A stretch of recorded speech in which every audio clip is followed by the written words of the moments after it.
Oui, mesdames et messieurs, welcome, Caribou, dans votre très belle émission Arbre de vie, l'émission qui vous édifie, une émission à grande vision.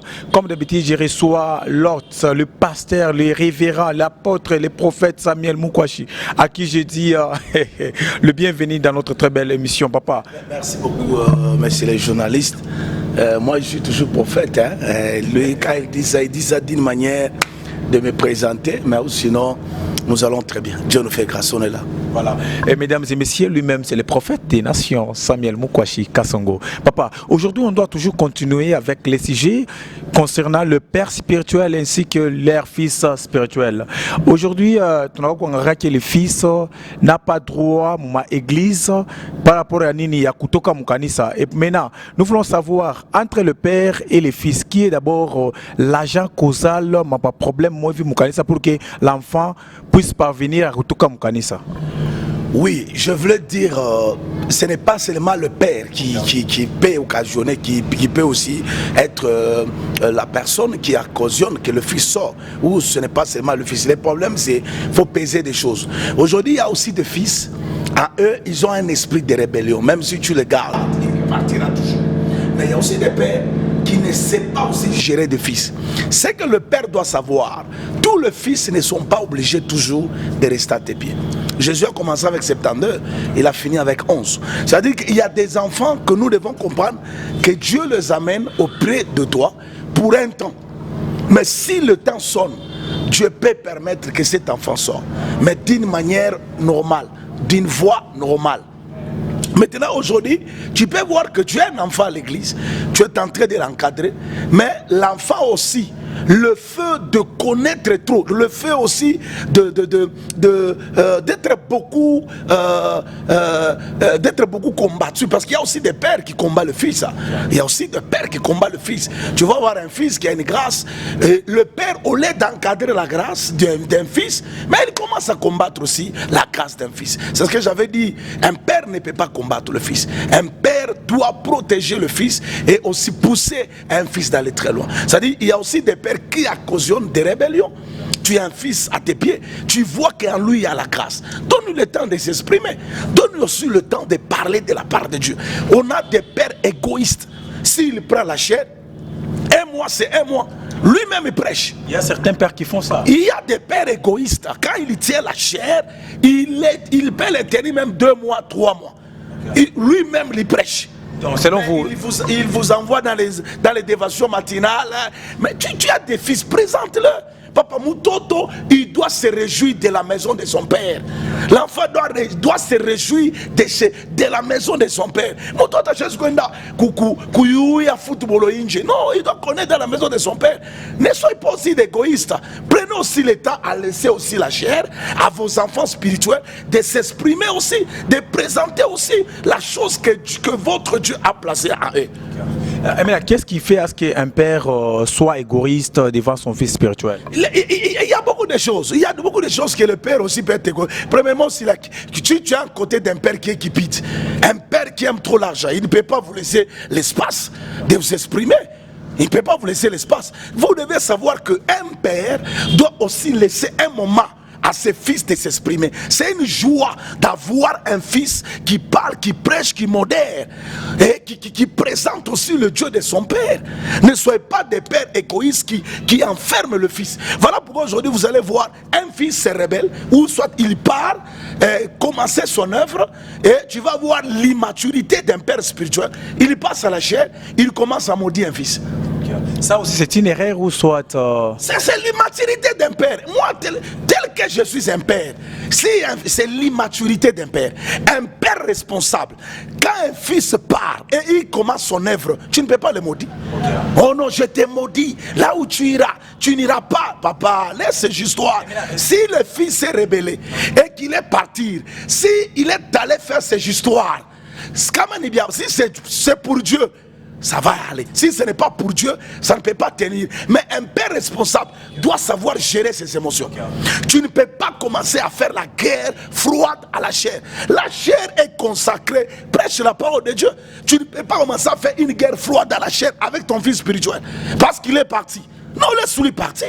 Mais si l'enfant part, par exemple, le pasteur reste dans l'église, commence à prêcher et commence à maudire l'enfant. Et maintenant, cette malédiction-là aura de l'impact sur la vie de son fils ou quoi? Est-ce que toi, tu peux maudire un fils parce qu'il est parti? C'est l'immaturité. Laisse le fils partir. Papa, un fils peut partir. Il ne peut jamais engendrer un père.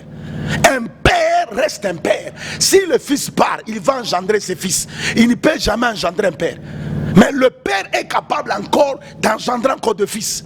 Si un fils part, laisse-lui. Et lui, il a constaté qu'il a grandi. Laisse-lui partir. Mais quand tu montes à la chair, tu commences, tu prends même 30 minutes en train de parler à mal contre le fils. C'est l'immaturité. Tu ne te connais pas. Ça, c'est l'immaturité. L'immaturité d'un père. Je ne peux pas attaquer mon fils parce qu'il est parti. Je ne peux pas maudire mon fils parce qu'il s'est rébellé. Non. Si Dieu est juste et qu'il sait que mon fils est parti dans le voie qui n'est pas normal, là où il part, il ne peut pas réussir. Il rentrera toujours.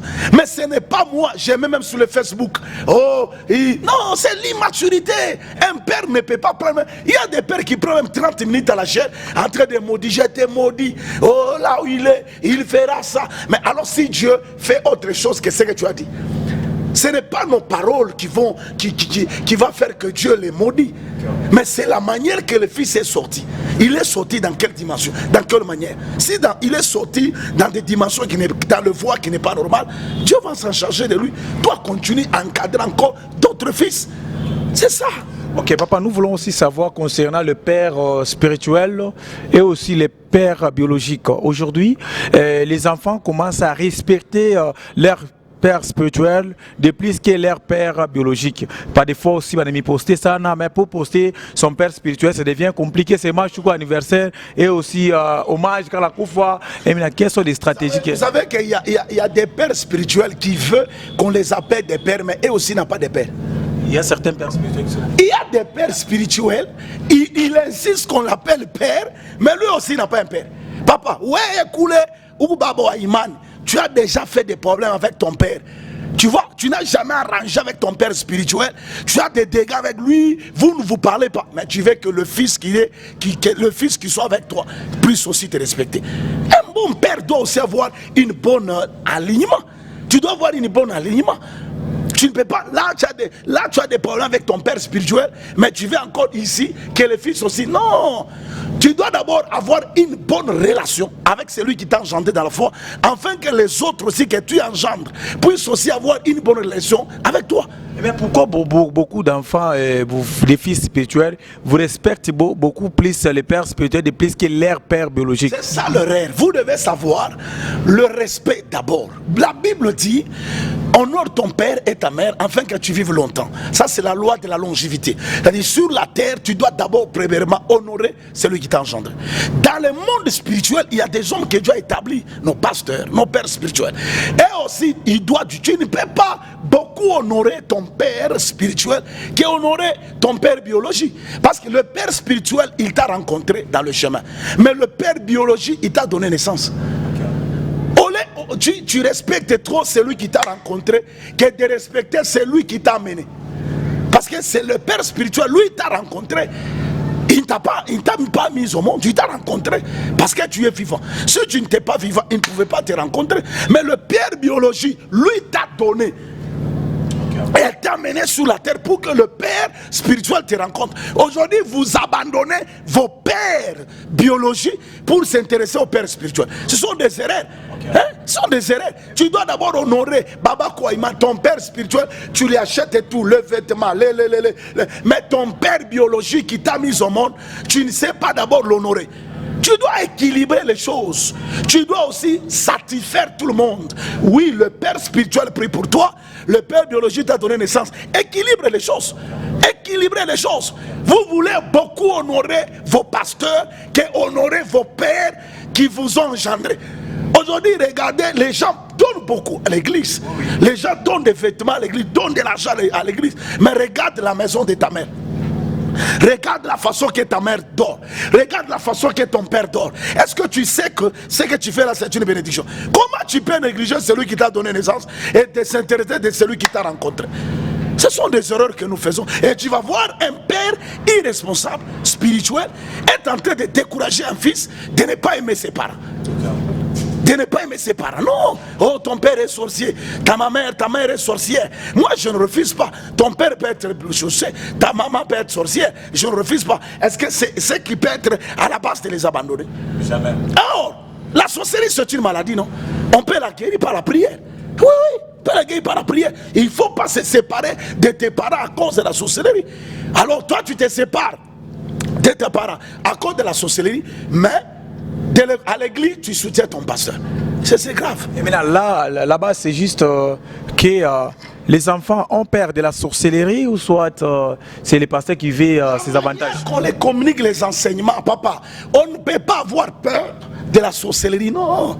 C'est la manière qu'on leur communique le message. On ne peut pas fuir tes parents parce qu'ils sont sorciers. Non, non. Les pasteurs veulent toujours leurs avantages. Le pasteur veut s'accaparer des enfants. Il veut avoir l'argent. Tout ça, c'est quoi? C'est l'équipe habituée. Les gens aiment l'argent. Il veut s'accaparer des gens. Non, équilibrons les choses. Prêchons l'amour. Pour qu'aujourd'hui, cet enfant te donne la dîme, il y a quelqu'un qui l'a mis au monde. Pour que ces personnes-là te donnent une voiture, une maison, il y a quelqu'un qui l'a mis au monde. Tu veux que la personne abandonne ses propres parents biologiques pour s'intéresser à toi. Ça, c'est quelle sorte d'enseignement? Ça, c'est quelle sorte de la parole? Ça, c'est quelle sorte de l'église? Quelle est l'église? Une église qui divise les gens. Vous êtes là pour diviser les gens. Un pasteur qui divise les gens. Tu n'es pas un bon pasteur. Comment est-ce que tu peux me diviser de ma famille? Tu veux me diviser de mon père? Tu veux diviser de ma mère? Que je ne parle pas, que je viens seulement chez toi. Un bon père n'est pas là pour diviser. Laissez ces histoires. Tout ça, c'est quoi? Vous voulez l'argent au lieu d'avoir la mission que Dieu vous a donnée. Est-ce que la mission, c'est diviser une famille? Jamais. Et puis, si l'enfant là ne vous donne pas l'offrande directement, le père doit maudire cet enfant là. Oh, il ne donne pas l'offrande, il sera maudit. Est-ce que tu peux maudire l'enfant parce qu'il ne t'a pas donné l'offrande? D'abord, toi, tu es un père pour l'offrande. Toi, tu es un père spirituel pour l'offrande. Non! Tu n'es pas un père spirituel pour l'offrande. Tu es un père spirituel pour l'encadrement. Si l'enfant te donne gloire à Dieu, tu ne peux pas maudire ton enfant. Aujourd'hui, il y a même des pères spirituels pour venir prêcher chez toi. Ils t'obligent l'argent. Oh, tu dois me donner tel montant. Papa, est-ce que tu connais au moins la responsabilité d'un père? On ne refuse pas le droit d'onction. Le droit d'onction, il y en a. Mais ça ne peut pas être exagéré. Non, mon étafetier bouge. Avant de quoi nous dire, baba père. Non, mon étafetier, je veux moi, envoyez-moi d'abord ces histoires pour que je vais vous bénir. Tu connais que le fils là est dans de faiblesses, mais tu l'obliges des choses que lui n'a pas. Comment tu peux être un père, tu n'as pas l'amour pour ton fils? Pour aller prêcher chez ton fils, tu l'obliges des choses. Ça, c'est quelle sorte de père? Tu l'obliges des choses. Non, tu dois m'acheter des vestes. Mais toi, tu l'obliges à faire des choses plus que ce que lui n'a pas. Je ne refuse pas. Tu peux aller prêcher chez ton fils. Il a droit de te bénir en tant qu'un père. Mais que ce ne soit pas exigeant. Que ce ne soit pas exigeant. D'ailleurs, pour dire vrai, parce que tu dois être fier de ton fils. Je dis, je ne vais pas prêcher chez mon fils. Je suis fier de là. Mais tu as des pères qui obligent l'offrande.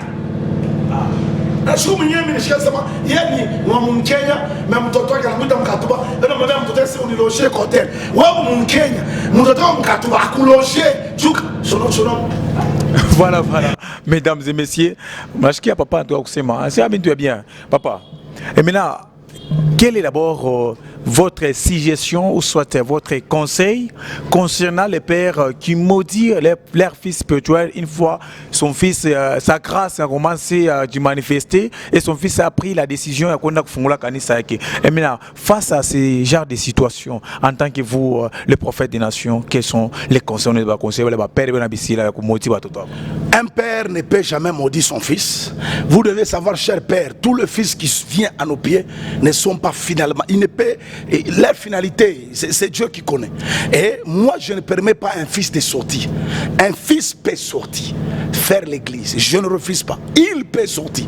Tous les fils qui sont à côté de toi ne sont pas appelés à rester à tes pieds. Non, à un moment donné, laisse aussi le temps que Dieu a compris. Mais le fils doit sortir dans le voie normale, dans le temps de Dieu et avec l'accord de Dieu et l'accord de l'homme de Dieu. Mais quand un fils parle, peut-être le fils comprend que le père ne m'encadre pas bien par rapport à ce qu'il a vu, il parle, mais ne le maudit pas. Laisse-lui, si ce qu'il est parti faire, c'est l'œuvre de Dieu, ça va se manifester. Mais si ce n'est pas l'œuvre de Dieu, ça va finir. S'il reconnaît que tu es son père, il va revenir. Il va toujours revenir à tes pieds. Un fils, mon Bible, mon emporté, il a compris que non, j'ai grandi. Père, donne-moi ma part. Laisse-lui partir. S'il reconnaît que là où je suis parti, les choses ne tiennent pas, il va revenir. Le mal, c'est quoi? Quand un fils part, tu montes à la chair, tu commences à le maudire. J'ai maudit. Non, ça c'est l'immaturité. Un père ne peut pas se comporter comme ça. C'est l'immaturité.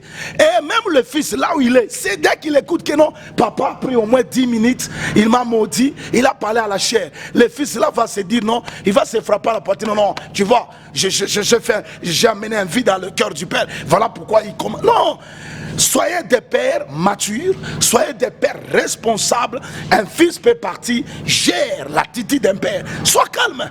Un père ne peut pas être agité. Tu as beaucoup de fils. Vous maudissez vos fils pour rien. Et j'aimerais dire à quelqu'un, le ciel est le ciel de Dieu.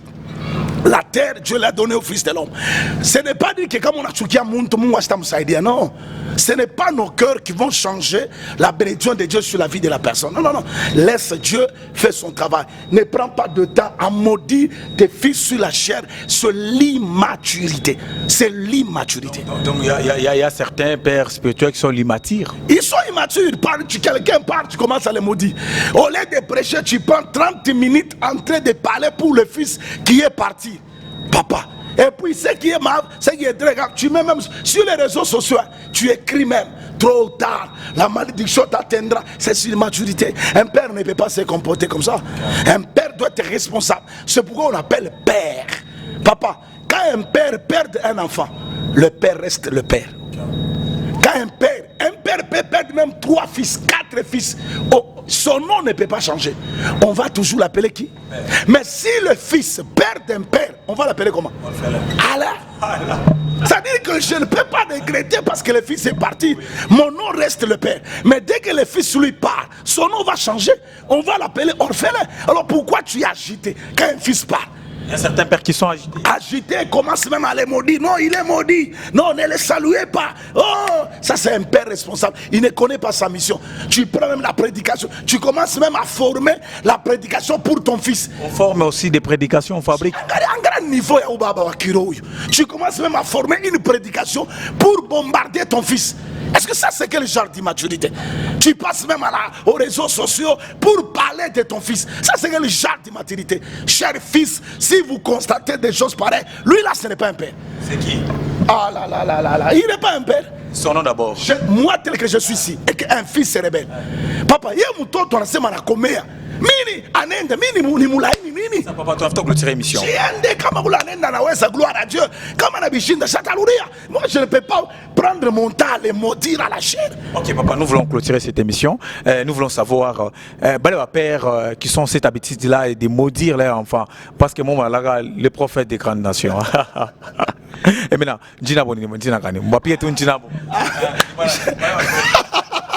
moi, des pères qui maudissent leurs enfants parce qu'ils sont partis. Les fils là, pour la première fois, un fils là qui se rebelle contre son père, il est Kirikou. Il n'est pas un père responsable. Je ne peux pas te maudire.